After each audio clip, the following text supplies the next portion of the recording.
Hello and welcome back. I've got another ZVP here. This is an auto replay. We have the fighter as the Protoss and he as the Zerg.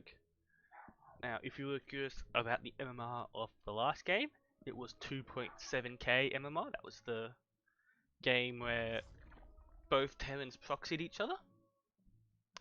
And this game is shaping up to be another interesting one already. Nothing has really happened to suggest it will be interesting. I'm just really badly hoping it will be. Um, Normal probe timing, it's probably going to try and block. That's too early. That's a very fast hatch. 10 seconds earlier than it normally is. Just nice little gas trick there. Both things are shaping up to be fairly standard. Gas at a normal time, chrono boosts.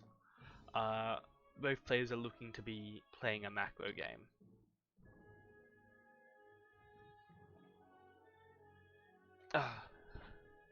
If you liked the cast, don't forget to leave a like and a comment. Give any tips or advice you have for casting, or that you think that would make your experience more enjoyable. And I hope you all have a good day and enjoy the game. Gas going in at the normal timing. Once again, you've got another Nexus before Cybercore. Means his economy will be a bit stronger, but his adepts and stalkers and whatever he has will be a little bit slower because, and as well as any timing attack in pressures, because his cybercore is delayed by like 5 or 10 seconds. Second gas, all fairly standard. Now, first thing that will probably make it interesting is whether or not he starts Zerg speed with this gas. He almost certainly will. Just passing a bit. Ah, Zerg speed is not. Oh, there it is. That's 150. Is Zerg speed 150? No, there's no way it is. It is? Huh. I see it was 100. Maybe it's not because it's an older patch. It's more expensive. Um. Yeah. Either way, we'll be seeing an adept opener from the Protoss, which means you can throw that into his wall or scout across, and it'll be very safe.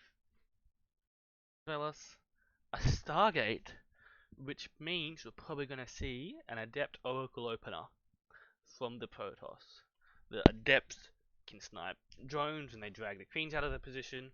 The oracles do the exact same thing, except they're more mobile in air, so you can attack from 2 different angles. And then the oracle's also really good at killing lings, but it's not so good at chasing them.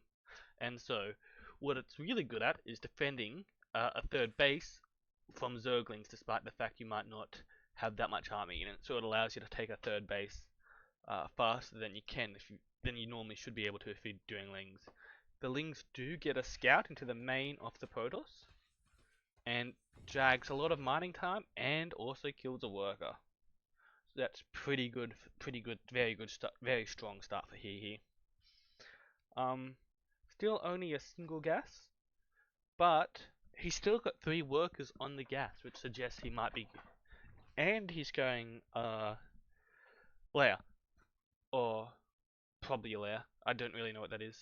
It's the Zerg building. I don't know what the Zerg buildings are, which suggests he's probably going for like some sort of Roach or Hydra or Muta play, especially because you only really need gas for Zerg speed and the more expensive units. And by keeping all these workers on gas even now, it means his economy will be slightly weaker, which definitely suggests he's going to be building units for timing attack. Now, this is the dangers of having an adept out on the map so late, is if you've only got 1 adept, you're not really able to deal with lings very well. You want 2 adepts to one-shot lings, and even then, if you give the Zerg enough time to make lings, the adepts don't really stand much of a chance into them anymore. Is that Dropper Lords or Overlords? Either way, it's going to be interesting. Protoss is taking a third expansion. Still he's going double Robo Bay. Oh, that will be interesting. Especially since we've got a Ling drop on our hands. Adept's caught out. Now the really dangerous part about a Ling drop is that any sort of defenses you have are not very good because you've got a wall here, but if you've got units on both sides of the wall, it doesn't really matter. And so when you're able to drop into the main, what matters more rather than having a wall is having a big army size. And so each adept you lose in that early game really sucks, and also each drop of lord you lose to the Void Ray will also suck. It's a Queen drop. Oh. Zerg's not really attacking very efficiently. There we go, that's a little bit better. Everything's getting swarmed here. Third base completely taken out. One Oracle would not be enough to defend this, you need like two. A Queen drop, an interesting play from Hehe. As I said, it isn't over the patch. Oh, that's a lot of Lings he just lost. Oh! Overlord escape survives and just a smidgen of health before getting taken out by that, and a bunch of the Lings aren't dropped into the main. And the dangers of this build for the Zerg is that this build is very all in, and so if he loses these units, he won't really be in a good position anymore. Now, we'll find out just how this replays in a second, if the Queens can heal each other. Trying to extract the Queens, but the Stalkers are going to take down a lot of them. Lings run by into the natural. Oracle Stasis Ward blocking off a heap of them. Hopefully it makes the army weak enough. Oh yeah, the Protoss can easily deal with it. But with the 3 Queens, it makes things interesting. The Queens aren't healing, so I definitely think this is post-patch. And if all those Lings were in the fight, it might have been gone just a little bit better for the Zerg. But Zerg's economy is still pretty good. It shut down the third base expansion, so even if the army's weakened now, it's still mostly fine for them because they still traded pretty efficiently, but they still have their third base out, and so they're going to be economically ahead in the long term, despite the base being handled. The bigger problem is that Lings don't really trade well onto the army. If they can catch it out on the map, maybe they can get a big surround and destroy it. But if they can't do that, you're going to need more than just Lings. And you can see the Hydrogen nearly finished, and that is going to be the main thing the Zerg relies to hold this counterattack. If the Zerg can hold it, they'll be in a really good position, and they can probably take a 4th and a 5th. In fact, they probably should be, because they're floating 2k minerals they're not using. But instead we're going for another drop. High Templar getting warped in, and that should pretty much shut down just about any hopes of getting more damage done with Lings, especially if you're turning them into Archons, which it looks like our Protoss is planning on doing with them. Either way, Ling drop hits the main, dropping out of Fog of War, so the Protoss has less time to react to it. What I would like to see is the Lings move into here, at the same time as another army moves into here to split the Protoss army up. Or what you could also do is, mineral walking the probes out, that's pretty nice. What you could also do is save this drop, keep it on the sidelines till you see the Protoss move out, and then you can do this as a counter attack to distract the Protoss and split them up. So, Zerg took this opportunity to max out their third, and they're working on making Hydras. At the moment, they've only got around 5 Hydras, which probably isn't enough to hold this push, especially with all those Archons and Zealots. But now we've probably got closer to 10.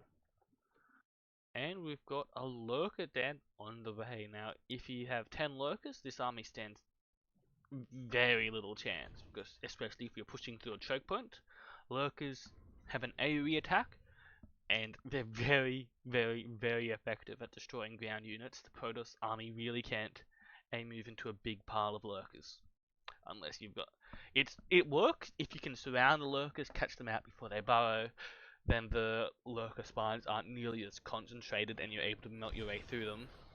But until that happens,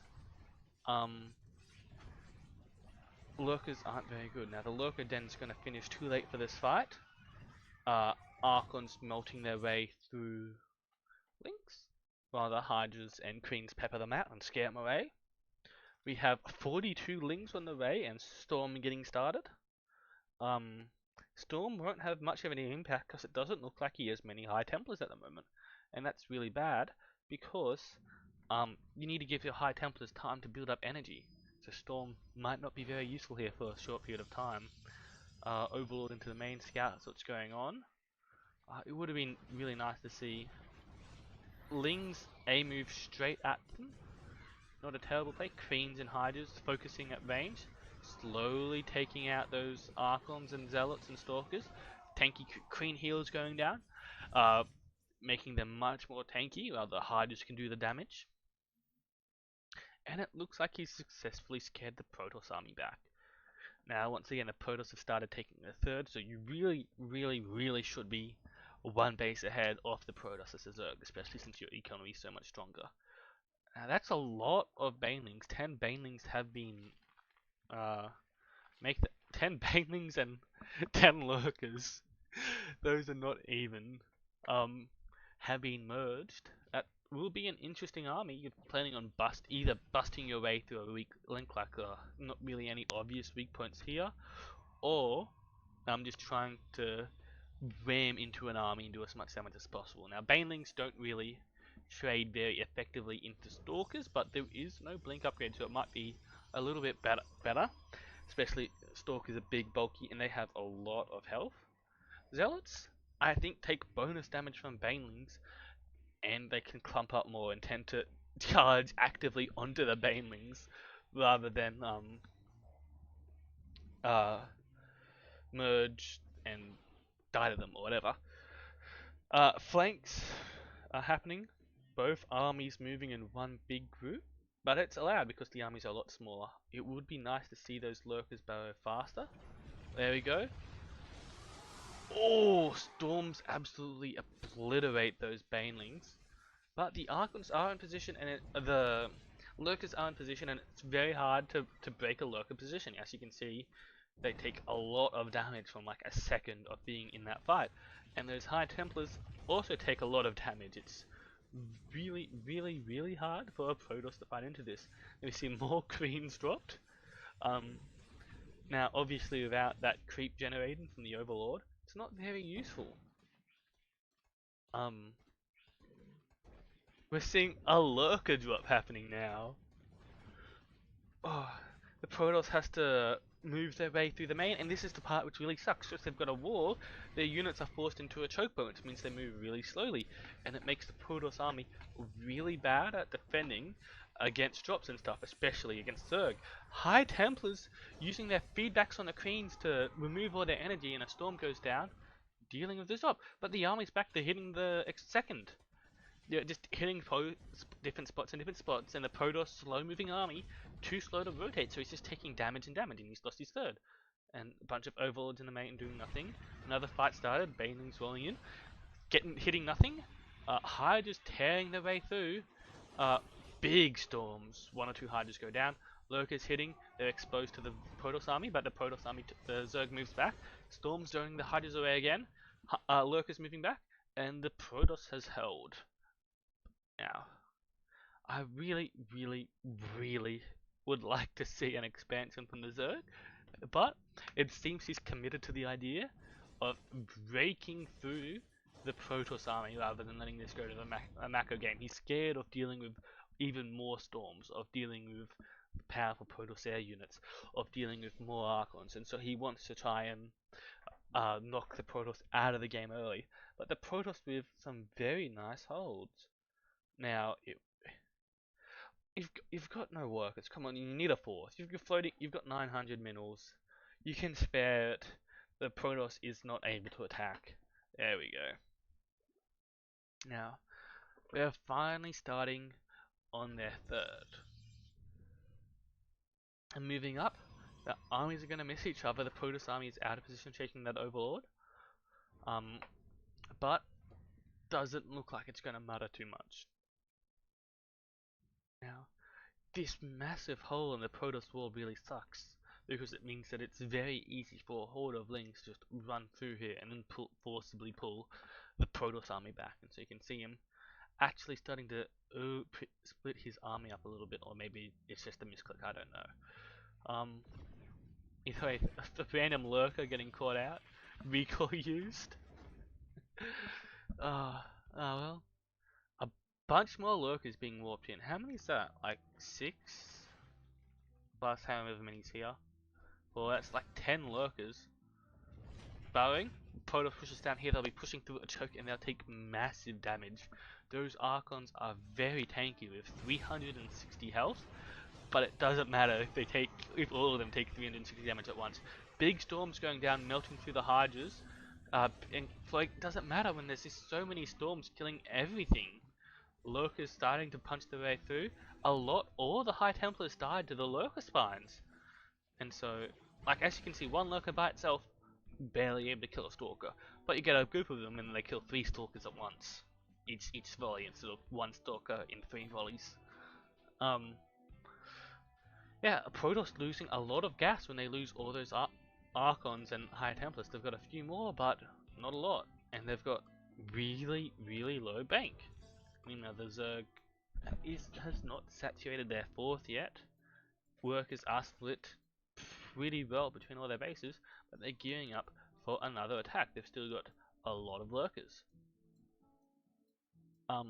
Hydra's moving in from the south. Lurkers barrowing in advance. You might be trying to drag the Protoss into a trap here, or not. Either way, Lurker flanks. Now that allows the Zerg to move in here, and they either have to fight in the Lurkers or big hits, big Lurker hits. But storms going down on those Lurkers and the Hydras. Some High Templars are going down. Doesn't look like he's got the energy for any more storms, and that's a GG. Very interesting game, that one. A lot of aggressive plays from both people. If you're curious about the rank from last episode, I told you that was 2.7k. Have a good one, fellas.